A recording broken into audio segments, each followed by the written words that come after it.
আমি সেইখিনি কটাকটি নকৰিলোঁ, যিহেতু আমাৰ বন্ধখিনি ইতিমধ্যে বাইণ্ডিং হৈ গ'ল। গতিকে মঙ্গলদৈ প্ৰেছ ক্লাবত দৰিকণা গোষ্ঠী অসমৰ গ্ৰন্থ উন্মোচনী সভা সম্পন্ন। সাহিত্য সংস্কৃতিৰ মননশীল অনুষ্ঠান দৰিকণা গোষ্ঠী অসমৰ গ্ৰন্থ উন্মোচনী সভা এখন দেওবাৰে মঙ্গলদৈ প্ৰেছ ক্লাবত অনুষ্ঠিত হয়।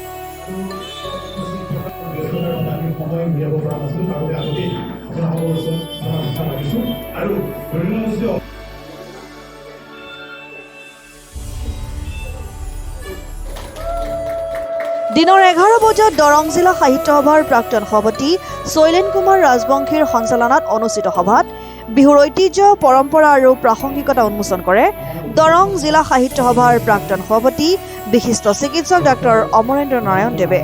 সভাত ত্ৰৈমাসিক আলোচনী দৰিকণা উন্মোচন কৰে নেমকেয়াৰ গ্ৰুপৰ একাডেমিক ডিন ডক্টৰ ভাৰ্গৱজ্যোতি চহৰীয়া আৰু বিভিন্ন জাতি জনগোষ্ঠীৰ বিহু সম্পৰ্কীয় প্ৰস্তুতৰ উন্মোচন কৰে মঙ্গলদৈ মহাবিদ্যালয়ৰ অধ্যক্ষ ডক্টৰ কমলাকান্ত বৰাই।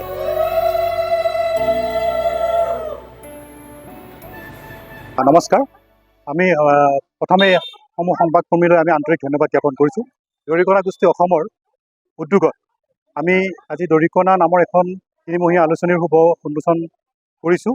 আৰু দৰিকণা গোষ্ঠী অসমে আমাৰ উঠি অহা নৱপ্ৰজন্মৰ কাৰণে সাহিত্য সংস্কৃতিৰ দিশত আগবঢ়াই নিবৰ কাৰণে আমাৰ বিভিন্ন আমি কাৰ্যপন্থা হাতত লৈছোঁ। তাৰ ভিতৰত আমাৰ সাহিত্য সংস্কৃতিৰ বিভিন্ন কৰ্মশালা, কবিতা আবৃত্তি, গীতৰ কৰ্মশালা, এই ধৰণে আমি আমাৰ উঠি অহা নৱপ্ৰজন্মক আমি আগবঢ়াই নিয়াৰ ক্ষেত্ৰত আমি চেষ্টা অব্যাহত ৰাখিছোঁ। লগতে দৰিকণা নামৰ এখন আলোচনীৰ জৰিয়তে আমি আমাৰ যিখিনি উঠি অহা লেখক লেখিকা আছে তেওঁলোকক আমি এখন মঞ্চ তৈয়াৰ কৰি দিবৰ কাৰণে আমি চেষ্টা অব্যাহত ৰাখি আমি তিনিমহীয়াভাৱে এখন ক্ষুদ্ৰ আলোচনীৰ ব্যৱস্থা কৰিছোঁ। আৰু আজি তাৰে শুভ উন্মোচন আৰু তাৰ লগতে সংগতি ৰাখি হৰেন্দ্ৰ ৰাজবংশী আমাৰ দুখন বিহু বিষয়ক গ্ৰন্থ আমি আজিৰ এই সভাত উন্মোচন কৰিবৰ কাৰণে আগবাঢ়িছোঁ।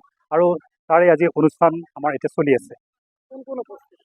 আমাৰ ইয়াত উপস্থিত আছে প্ৰথমখন গ্ৰন্থৰ উন্মোচক হিচাপে আছে আমাৰ দৰং জিলা সাহিত্য সভাৰ প্ৰাক্তন সভাপতি মাননীয় আৰু বিশিষ্ট চিকিৎসক মাননীয় ডাক্তৰ অমৰেন্দ্ৰ নাৰায়ণ দেৱ। দ্বিতীয়খন গ্ৰন্থৰ উন্মোচক হিচাপে আছে নেমকেয়াৰ গ্ৰুপৰ একাডেমিক ডিন ডক্টৰ ভাৰ্গৱজ্যোতি চহৰীয়া দেৱ। আৰু তৃতীয়খন গ্ৰন্থৰ উন্মোচক হিচাপে আমাৰ উপস্থিত আছে মঙ্গলদৈ মহাবিদ্যালয়ৰ মাননীয় অধ্যক্ষ কমলাকান্ত বৰাদেৱ।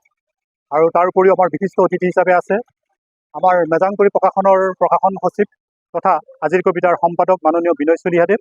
আৰু আমাৰ মঙ্গলদৈ আৰক্ষী থানাৰ মাননীয় আৰক্ষী পৰিদৰ্শক, তেখেতক আমি বিশিষ্ট অতিথি হিচাপে আজি আমন্ত্ৰণ কৰিছোঁ। দৰিকণা গোষ্ঠীৰ তিনিমহীয়া আলোচনী দৰিকণা নামেৰে আমি এখন আলোচনী প্ৰকাশ কৰিছোঁ আৰু তাৰ আজি শুভ উদ্বোধন চলি আছে আৰু আমি গ্ৰন্থ উন্মোচনৰ কাৰ্যসূচী চলি আছে। লগতে আমি ক্ষুদ্ৰ প্ৰক্ৰিয়াৰে আমি চেষ্টা কৰিছোঁ যে স্থানীয় লোকসকলে আগবঢ়াই নিয়াৰ কাৰণে আৰু অসমৰ বিশিষ্ট লোকসকলৰ লগতে সাহিত্য সভাৰ যিসকল কৰ্মী আছে তেওঁলোক আমাৰ মাজত উপস্থিত, বিভিন্ন লেখিকা আমাৰ কৰ্মীসকল উপস্থিত আছে আৰু লেখক লেখিকাসকল আমাৰ মাজত উপস্থিত আছে। ই আমাৰ কাৰণে উৎসাহজনক আৰু আমি গোটেই সমাজখনক এটা গতি দিবৰ কাৰণে আমি আগবাঢ়িছোঁ আৰু নিশ্চয় আমি সফল হ'ম বুলি আশা ৰাখিছোঁ। আমাৰ দৰং জিলাৰ যিটো প্ৰেছ ক্লাব আছে, প্ৰেছ ক্লাবত আমি অনুষ্ঠান অনুষ্ঠিত হৈ আছে। আৰু আমি আপোনালোক জনাবলৈ পাই সুখী হৈছোঁ যে এই ত্ৰিমাসিক আলোচনীখনৰ মুখ্য সম্পাদনৰ দায়িত্বত প্ৰফুল্লদেৱ বৰ্মা, মই নিজে আছোঁ আৰু সম্পাদনৰ দায়িত্বত হৰেন্দ্ৰ ৰাজবংশীদেৱ আছে। আৰু দৰিকণা গোষ্ঠীটোত আমাৰ কোনো এনেকুৱা সভাপতি সম্পাদক নাই যে আমি হৰেন্দ্ৰ ৰাজবংশী, প্ৰফুল্লদেৱ বৰ্মা, দীপেন গগৈ আৰু অসীমজ্যোতি হাজৰিকা আমি চাৰিজন মানুহে আহ্বায়ক হিচাপে অনুষ্ঠানটোক আগবঢ়াই নি আছোঁ।